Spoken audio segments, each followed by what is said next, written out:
1590, the first recorded sales of homes appeared, but it is not until 1919 that any regulation could be placed on who could sell real estate anywhere in the country. So imagine what it was like if when you had a buyer who wanted to see a house, you were told they had to call the listing broker to see it, without you, of course. Or if after closing on a sale where you had the buyer, you had to hire an attorney to get paid. For these reasons and many more, this is why in 1913, the newly formed Association of Brokers, known as NAR, established the revolutionary concept of a code of ethics. In fact, in Michigan, as in many other states, the NAR Code of Ethics predates license law. Over the now more than 100 years of existence, that Code of Ethics has undergone many changes, but one of the fundamentals of the code was the offering of cooperation and compensation for agents with buyers and the ability to arbitrate disputes over business-related issues without the need for large legal expenses.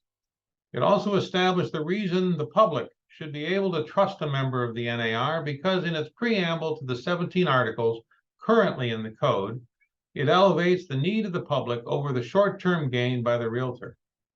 When followed, the value of serving and protecting the consumer provides personal satisfaction for the agent and an exceptional income.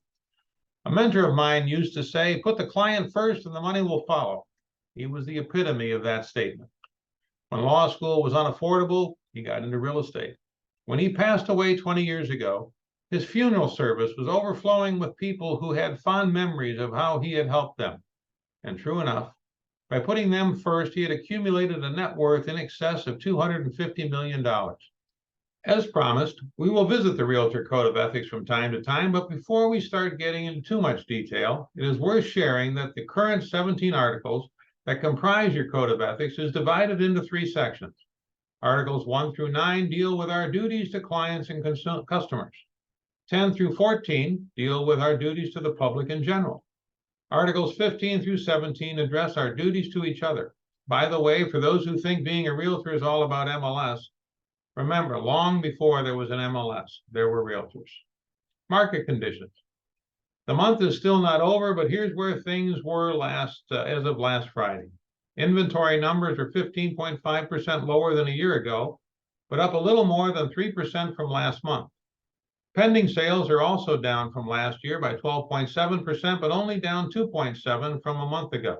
And the absorption rate, it continues to hover above 30%, which is the equivalent of little more than a 3-month supply and is actually up from a year ago.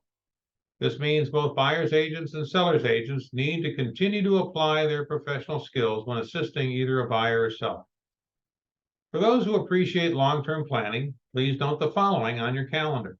Starting in September and working backwards, the Michigan Realtors holds its annual convention in Detroit beginning Wednesday the 20th, and I want to highlight the keynote speaker, Chris Swanson. Chris is the current Genesee County Sheriff. I had the opportunity to hear Chris speak last week. You do not want to miss him. Roundtable luncheon is 9:15, and our annual golf outing will be 9/11. We sold out last year, so make sure you register as soon as you can. You do not want to miss out. 9/7 is happy hour at Bookie's Bar and Grill. August 30th is our general membership meeting at the Grosse Pointe Yacht Club with guest speaker Rob Campo, CEO of Michigan Realtors.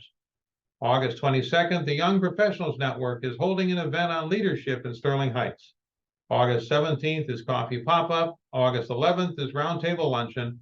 The 4th of August is Happy Hour. July 20th is Coffee Pop-Up, and the 6th of July is Happy Hour at O'Flaherty's in the park on Charlevoix. That brings us to the 4th of July next week. I hope you find time to enjoy the holiday and perhaps reflect on the chaos we would have in the real estate industry without the NAR and its code of ethics.